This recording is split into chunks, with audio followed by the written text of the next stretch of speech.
Donald Trump is panicking as Iran has instantly sent back a message to Donald Trump and his regime in the war after Donald Trump claimed that they were very close yet again to reaching a ceasefire. Iran says we are not close to reaching a ceasefire. We don't want a ceasefire. And Iran sent back its own 10-point plan consistent with the non-negotiables that we've been talking about here for a long time on the MeidasTouch network. Iran sent a 10-point plan. If you indeed want peace, Donald Trump, you have to agree to an end of all regional fighting, meaning security guarantees for Iran long-term, for the Houthis of Yemen, for Hezbollah in Lebanon, for the Iranian-backed Shiite groups in Iraq.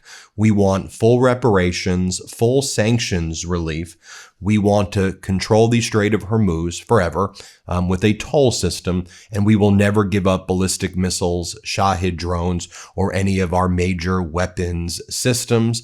Those are our initial non-negotiables. There's some other points there as well. But otherwise, we're not even negotiating within your 15-point framework, Donald Trump, Witkoff, and Jared Kushner. Iran has made this abundantly clear for weeks now. We've been reporting it on the MeidasTouch network, but every Sunday evening, right before the markets are about to open, Donald Trump and his regime go to the same reporter, Barack Ravid over at Axios, who manipulates the market, or they work together to have the consequence of manipulating the markets. We'll just say that, and I'm giving you, in my opinion, you're entitled to your opinions as well, because late last night, right before the markets open, Barack Ravid of Axios goes, in a last-ditch push, the U.S., Iran, and a group of regional mediators are discussing the terms of a potential 45-day ceasefire that could lead to a permanent end of the war, according to 4 U.S., Israeli, and regional sources. That was last night, and I said, this is absolute BS. This is market manipulation, in my opinion. So here's what Barack Ravid posted this morning, right before the real news came out, or right around the same time the real news came out, that Iran was not agreeing to a ceasefire. It doesn't want a ceasefire. It wants a permanent solution with all of those guarantees that I mentioned. Barack Ravid goes, this was this morning, a White House official told me the plan for a 45-day ceasefire between the U.S. and Iran is one of many ideas being discussed at the moment. The president has not signed off on it. Operation Epic Fury continues. Donald Trump will speak at 1 p.m. from the White House. I mean, so utterly embarrassing. Now, before Donald Trump is delivering that speech at 1 p.m. Eastern, 10 p.m. Pacific, Donald Trump was outside for the kind of annual Easter egg hunt over at the White House. But Donald Trump turned this into a press conference about himself and about the war in Iran. And as he continues to panic in public, Donald Trump is saying that the Iranian people love it when the United States bombs them. They go, this is what the Iranian people love, he says. They want to be free, and so when we bomb them, that makes them happy. They get upset when we don't bomb them. Here, play this clip. The Iranian people, when they don't hear bombs go off, they're upset. They want to hear bombs because they want to be free. And the only reason they're not out protesting, you know that, is because they were informed that if they protest, like the wrestler and his friends, if they protest, they will be shot immediately. And that's an edict. That's in writing. Then he says it again. The time the Iranian people are the most unhappy in their life is when the bombs stop. They love when we bomb their elementary schools, their universities, their bridges. They love it. They love it. That's what they want, Donald Trump basically says here. Play this clip. It was given to me loud and clear. The time the Iranian people are the most unhappy when you hear bombs all over is when those bombs stop. That's the problem. When they stop, because that means that, are they coming back? We want to have them back. And, you know, everybody knows it. Everybody sees it. So, and again, it's so demented. You have like the Easter music in the background for the festivities, and this is what he's talking about. Then he's asked, so if Iran does not meet your demands, are you going to continue the war? And Trump's like, you'll have to watch. It's an easy question. The answer is yes, but you'll have to watch. Like, this is some horrific Hollywood movie. You're just going to stay tuned for the next season of What War Crimes Will Donald Trump Commit Tomorrow? Here, play this clip. Is Tuesday your final deadline? Is Tuesday at 8 p.m. your final deadline? If Iran does not meet your demands, Mr. President, are you willing to continue the war? You'll have to watch. It's an easy question. The answer is yes, but you'll have to watch. Then a reporter asks him, so you said Iran has been obliterated, but why are we still at war with them then if Iran has been obliterated? And Trump's like, they can't fight back. They got lucky with that one shot with that airplane. But our helicopters have a lot of bullet holes in them right now, a lot of bullet holes for our helicopters right now. But they got lucky. They have no missiles left, no nothing. Okay. I mean, do we realize how demented this is? We can literally see the Iranians firing the ballistic missiles on a daily basis into the Arab nation neighbors where America has military bases and assets. We see the Iranian FPV drones. We see the Shahed drones. Like, do we truly understand the extent and depth of how demented this is? And by the way, I'm not going to forget that it was just yesterday that Donald Trump said, open the effing straight, you crazy bastards. Praise be to Allah. Nor am I going to forget that while all of this is taking place, the Trump regime is still covering up a child sex trafficking ring with the Epstein files. Anyway, here, play this clip. Mr. President, you said Iran has been obliterated. Why are we still at war? It's a big country. They can't fight back. They have no capability. I mean, they have some missiles left. They have some drones left, but essentially they have no capability. They had a lucky shot with an airplane, but we got them back out. The rescue was incredible. And it wasn't of one person, it was of two person. There are those that say that's never happened before, because usually when you're shot down in strong enemy and deep enemy territory, you can't go after them because you'll end up losing 250 people to get one. So it's a terrible thing. But we had to make a decision. Do we do it or do we not? And we did. And, we have some helicopters with a lot of bullet holes in them right now. Probably you know that. Now, I'm very honored to have rebuilt our military. We rebuilt our military in my first term. I'm using it in our second term. And we are the most respected country anywhere in the world with the greatest military anywhere in the world. Thank you. So we have Your credit score may have taken a big hit over the holidays, and you may not even know it. I know I didn't. Sure, a late payment hurts, but so does opening a stored credit card just to get a discount, and transferring a balance from one card to another. That can drop your score fast. So if you're thinking about refinancing, buying a new car, renting an apartment, anything that requires credit, you need your best possible score, and you need it fast. You need Smart Credit. I love these guys. The new science in credit scoring. Smart Credit's data experts understand how the credit bureaus operate. They build a personalized strategy designed to take action and maximize your score. Not by a few points in a few months, but potentially see a real upward change to secure better rates on everything you finance. Better scores can mean faster approvals, lower payments, and more money in your pocket. Don't let holiday spending traps derail your entire year. Get ahead of it now with Smart Credit. Go to smartcredit.com/Meidas and start your 7-day trial for just $1.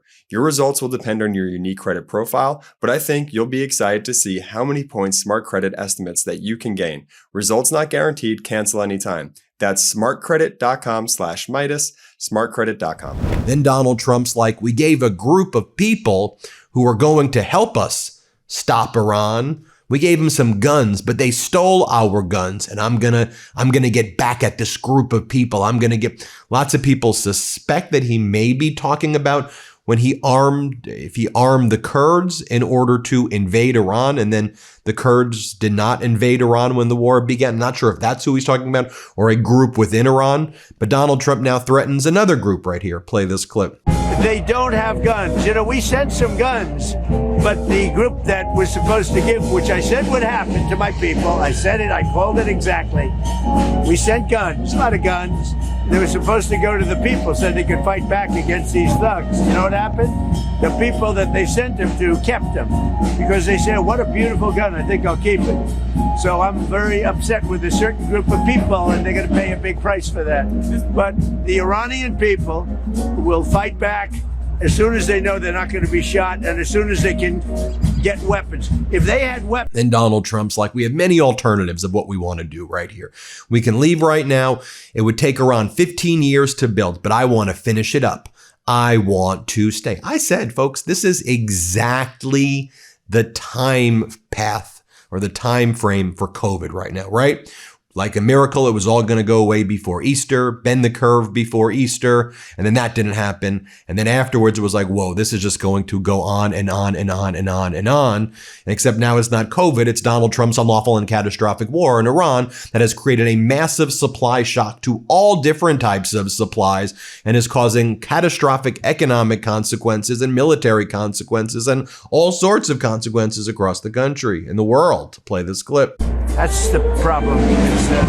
When they stop, because that means that, are they coming back? We want to have them back. And, you know, everybody knows it. Everybody sees it.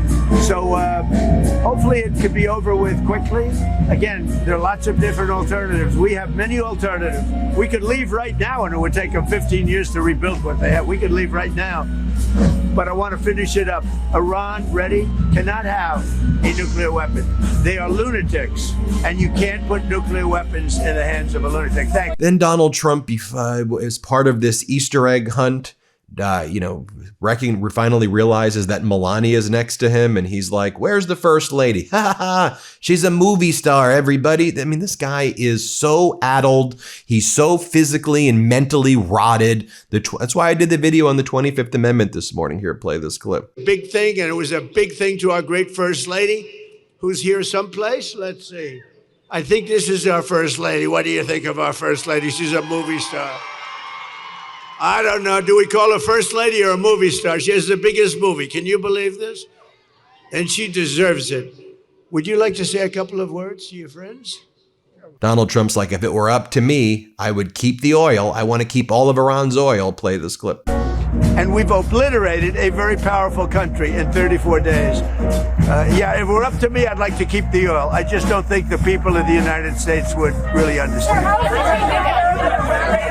Then going back as he has like the Easter bunny next to him while he's talking about the military. I mean, I just wonder like who's in this Easter bunny costume, like as Donald Trump is spewing this.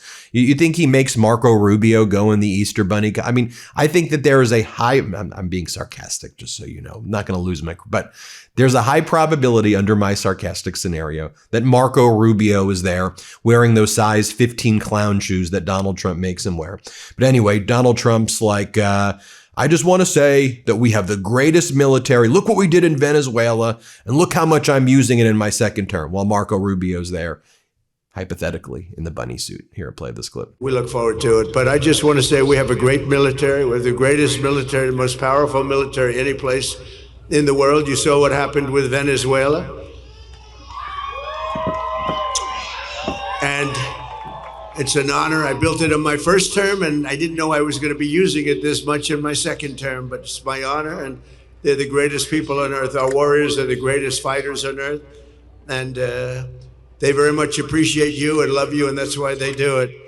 Now, one of the things we're also learning about is while this was taking place, massive escalation taking place in the war in Iran right now.